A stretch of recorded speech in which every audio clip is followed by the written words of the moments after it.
نبی علیہ السلام نے فرمایا دو آنکھیں ایسی ہیں کہ ان کو جہنم کی آگ نہیں چھو سکتی.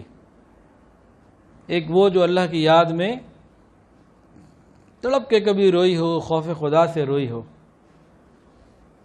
تو یہ آنکھ تو ہمیں نہیں ملی. ہاں آنکھیں تو ہمارے پاس بھی ہیں، لیکن کبھی اللہ کی یاد میں ہم روئے ہیں، کبھی تنہائیوں میں اللہ کی محبت میں رونا آیا ہے.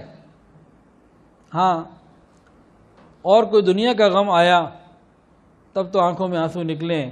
یہ کرکٹ میچ ہارنے پہ تو آنکھوں میں آنسو آئے ہوں گے، لیکن کبھی قرآن پڑھنے سے بھی آنکھوں میں آنسو آئے ہیں.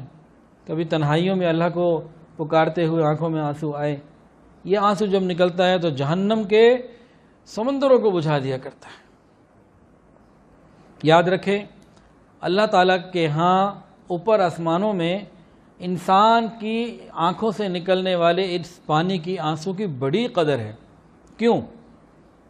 عبادت کرنے والے تو آسمانوں میں بھی ہیں، فرشتے بہت ہیں، لیکن وہ رو نہیں سکتے. جو رکوع میں ہے رکوع میں ہے، سجدے میں ہے، ذکر میں ہے، جو جس کیفیت میں ہے اللہ کی عبادت کر رہا ہے، لیکن وہ اللہ کی یاد میں رو نہیں سکتا. انسان کو اللہ رب العزت نے یہ نعمت عطا فرمائی ہے کہ یاد الہی میں رو سکتا ہے. جب کسی کی آنکھ سے آنسو نکلتا ہے نا اللہ کی محبت میں تڑپ کے، فرشتے اس کو امپورٹڈ چیز کی مانند اٹھا کے اوپر لے جاتے ہیں، اور اوپر والے جہاں میں اس کی قیمت امپورٹڈ مال کی لگتی ہے.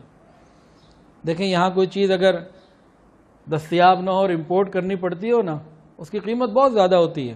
بھئی اتنا مہنگا کیوں ہے؟ کہ بھئی امپورٹڈ ہے.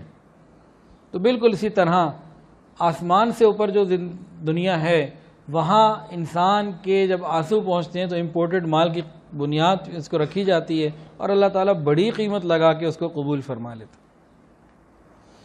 حتیٰ کہ یہ آنکھ سے نکلنے والے آنسو یہ جہنم سے نجات کا ذریعہ بھی بن سکتے ہیں. حدیث کے اندر آتا ہے قیامت کے دن انبیاء شفاعت کریں گے، صلحاء شفاعت کریں گے، اولیاء شفاعت کریں گے، شہداء شفاعت کریں گے. سب لوگ شفاعت کریں گے جن کو شفاعت کا اختیار دیا جائے گا. تمام شفاعت کرنے والے اپنے اپنے شفاعت کے حق کو جب کر لیں گے پورا، اور اپنے اپنے جاننے والوں کو جہنم سے نکال کر جنت لے جائیں گے.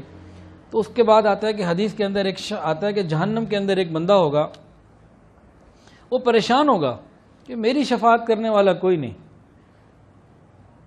میری شفاعت کرنے والے کوئی ایسا نہیں تھا جس نے میری شفاعت کی، اور اب میں جہنم میں جل رہا ہوں.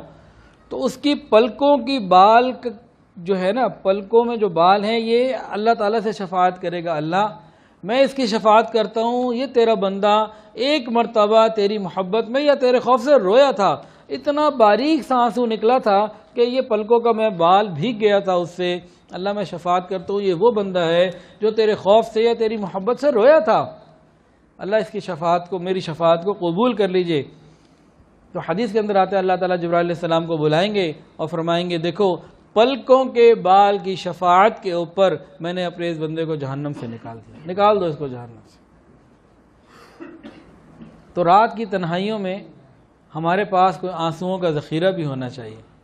چند آنسو تو ہو نا جو اعمال نامے میں لکھے ہوں، اور پتہ کسی کو نہ اس کا، بس آپ جانتے ہو اور پروردگار جانتا ہو. انشاءاللہ یہی آنسو جنت کا ذریعہ بن جائیں گے انشاءاللہ.